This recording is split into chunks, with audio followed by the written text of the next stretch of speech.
Bismillahirrahmanirrahim. Assalamualaikum warahmatullahi taala wabarakatuh. Nama saya Muhammad Yasir dengan NIM 1190908. Baik, di video kali ini saya akan menjawab beberapa pertanyaan dengan mata kuliah Orientalisme dan Oksidentalisme dengan dosen pengampu Bapak Asmui. Langsung saja. Pertanyaan yang pertama, jelaskan bagaimana kerangka kerja atau framework studi Islam para orientalis di masa postmodern ini. Kita sudah tahu bersama bahwasannya kaum orientalis tersebut adalah orang yang memahami agama Islam, syariat Islam, ajaran-ajaran Islam, itu secara tidak langsung mereka ingin mempersesat atau orang yang menyerap ajaran Islam, para ilmuwan-ilmuwan Islam, lalu itu dijadikan dijadikan ajaran yang sedikit melenceng seperti itu. Namun kerangka kerja pada masa postmodern perlu kita ketahui bersama bahwasanya kaum orientalis tersebut membangun satu teologi di mana teologi tersebut sangat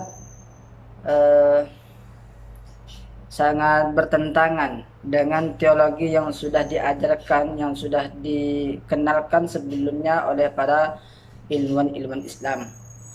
Nah, setelah adanya kaum orientalis tersebut, maka mereka menambah daripada teologi. Kalau dalam Islam itu adalah ilmu tauhid. Mereka seolah-olah tidak mempercayai Al-Quran atau Al-Quran itu sebagai kalamullah. Mereka tidak mempercayai akan hal itu. Nah, namun kerangka kerjanya mereka melakukan ekspansi atau melakukan penerjemahan. Lalu setelah melakukan penerjemahan, mereka banyak sekali beberapa pendapat. Mereka selalu bertentangan dalam berpendapat dengan ilmuwan-ilmuwan Islam yang sebelumnya sudah dijelaskan tentang teolog. Dan teolog yang dikeluarkan, yang dicetuskan oleh kaum orientalis tersebut itu sangat menolak, sangat bertentangan dengan teolog Islam sebelumnya yang dicetuskan oleh ilmuwan-ilmuwan Islam sebelumnya. Seperti itu. Baik, kita lanjut pertanyaan yang kedua. Jelaskan elemen-elemen pokok falsafah hidup Islam dalam kerangka kerja studi oksidentalisme.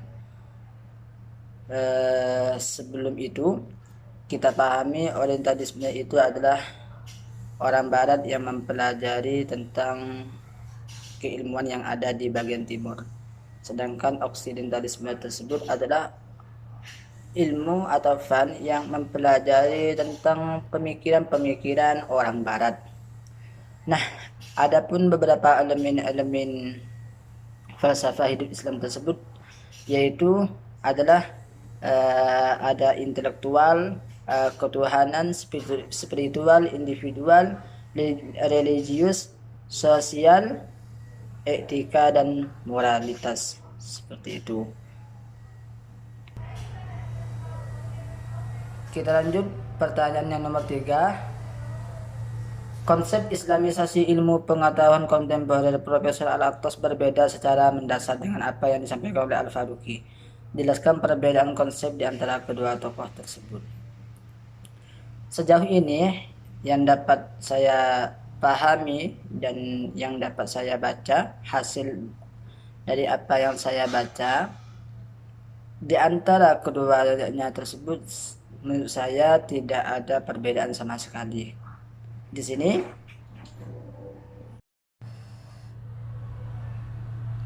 soal yang nomor 3, Konsep Islamisasi ilmu pengetahuan kontemporer Profesor Al-Attas berbeda secara mendasar dengan apa yang disampaikan oleh Al-Faruqi. Jelaskan perbedaan konsep di antara kedua tokoh tersebut.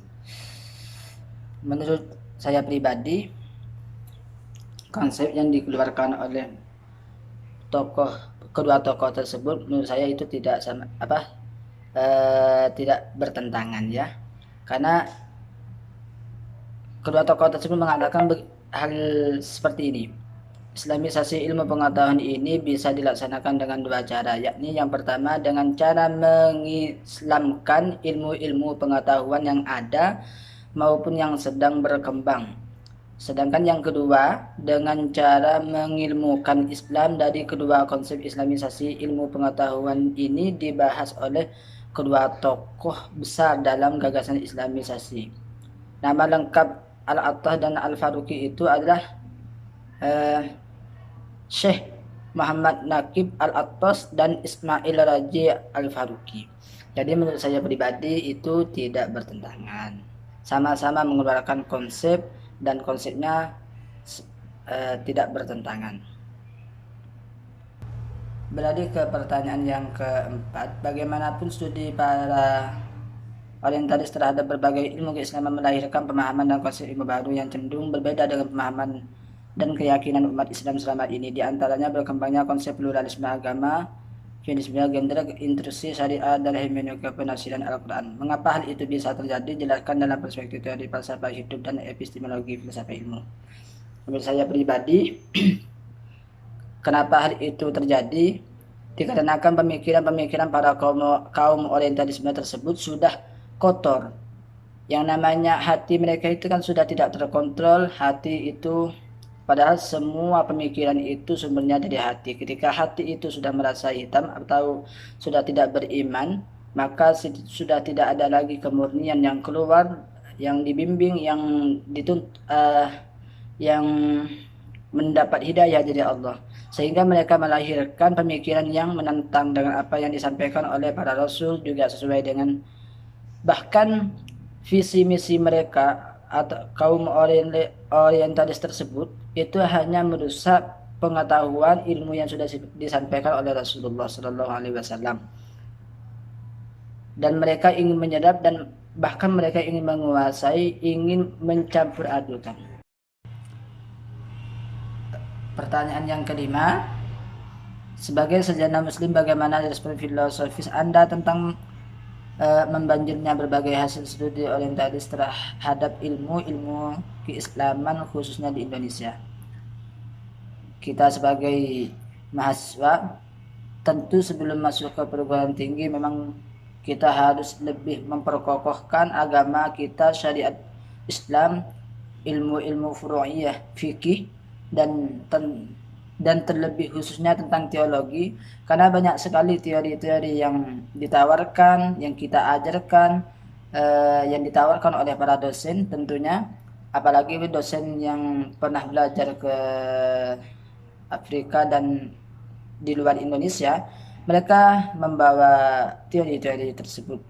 Namun sebelum itu kita masuk ke perguruan, tentu teori itu pasti mereka tawarkan, mereka ajarkan kepada kita agar kita tidak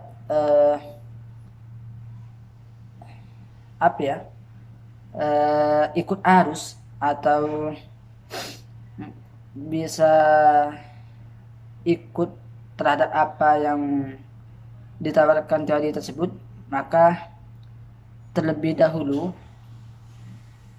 kita harus lebih mempertajam pengetahuan kita tentang ajaran-ajaran pokok yang sudah diajarkan oleh Rasulullah, sahabat, tabi'in, dan juga para tabi'ut tabi'in, sebagaimana yang telah diajarkan para ulama salafus saleh, agar